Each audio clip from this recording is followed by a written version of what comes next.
Welcome to Feature Friday, where we explore all the cool functions of our Roof Wizard software. And today I want to continue our discussion about the application of flashings and purlins to our roof model. As I discussed last week, the most important thing before you start applying materials to your roof is to ensure that the model is correct, because that is going to be the basis of our takeoff. So I've done all that. In this instance, I've also applied our battens or purlins to the roof, and I've got a material list including all my battens ready to go. But now I'm going to look at the flashing list. So we select the option Cover Flashings, and the flashing list might have changed, and so the software says, "Hey, do you want to update it?" And I'll say yes. And my standard set of flashings is displayed. So you can set up as many different varieties or combinations of flashings and save those away over here as a flashing set. So my default is the one I wish to use today, and I've got my standard flashings already defined.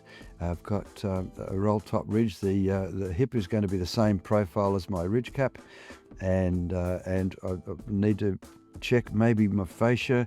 What accessories have I got? If I double click that button there, it'll tell me what accessories have been defined for that fascia.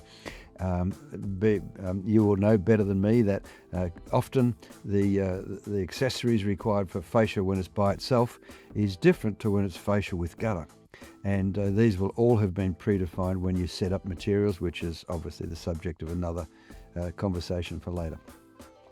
But this gives you the opportunity to check that you've had whoever set this up for you has got all the stuff that you need on this job. So I hit OK, and now I'm basically ready to generate my list. And in this case, well, I've said it's painted or coloured, but I haven't actually told it what colour it's going to be yet. So I would say, well, maybe the colour's not selected yet, so we'll just have this colour not set. When you select a particular item and it's identified to be painted or coloured, it will prompt you for a colour. If you don't set it, you can set it now. Okay, so before I get into that and say, well, okay, I've got my right materials, I've got my colour not set, and I've got the accessories that I need, but I need to check my allowances. The allowances can be saved for multiple sets of allowances for different systems. In my case, I've got my default set where I've got a run allowance.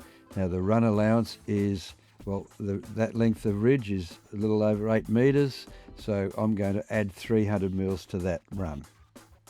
The idea of that is that if I'd rather be 300 mils too long than 30 mils too short, you can't stretch your trims. So let's get it a little bit extra to play with.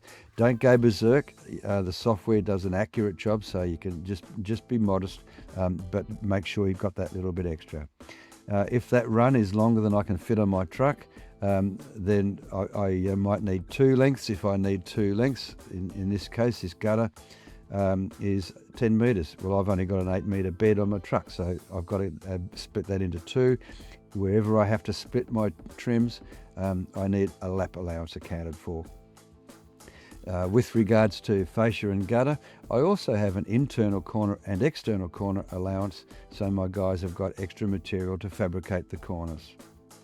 I've also set here a minimum run. So the minimum run is where anything less than 500, well, that just becomes a bit of a nuisance to package. So I say anything less than 500, in this case, that was 450, it will add that length to the preceding trim in the job. Okay. I've also got here, if there's any lengths within 250 mil of another one, it will combine those, so it will round up to the next 250 mil, just so, again, to make packaging easy. You set these numbers to be whatever you need for the systems that you use and the supplier that you use. Based on all those things going on, I can save that away and create a new allowance setup for this particular system that I'm using. I'm happy with this one, so I hit OK, and now I select generate, and the software generates the cutting list. So you can see there's all my ridge cap and my lengths and total length of material, valley, fascia, gutter, and all the other accessory items, and all my fasteners. Now there's a little feature that's well and truly hidden away here, which I want to show you. In this case, if I go back to my list for a minute, you'll see that I've got the valley has an angle of bend shown there. And if I look at the valley, it says this valley is 1 at 4 meters 40, and the bend angle is 154 degrees. Well, that's so that the factory can fabricate the 3-break valley to be exactly the right profile for this situation. You might have a situation where your ridges are a 3-break ridge instead of a roll top ridge. Where do I set that so I get the bend angle? If I hit continue on there and cancel out of this, I'll show you where you set that up. Under Setup, Preference Settings, System Preferences, go down here to Set Line Style. If I double check the box there, just double click that, a little cross comes in for my ridge, and I double click that, a little cross comes in there for my hip. I will now show the bend angle for my hips and ridges as well. If I hit OK, and OK there, it writes the file away. If I go back to my fascia and gutter, flashings list, I'm still using the same profile.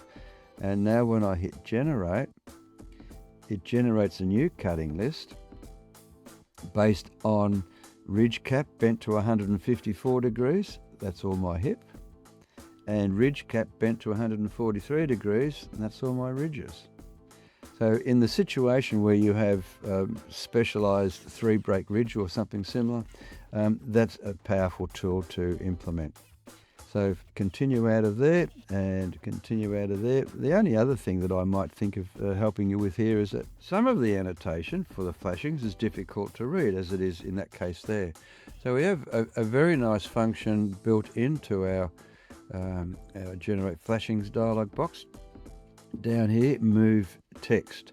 So you select the text you want to move, you put it to where you reckon it'll be a good spot, and then you put a leader line to it. And so this allows you to completely tidy up the job. Actually, I'll move that a little bit further over there, and leader line will be just there. So this allows you to really tidy up the job, and everyone will be way more impressed. Whoops, move text over there, and leader line, and move this bit of text, move it over there, and lead a line to it.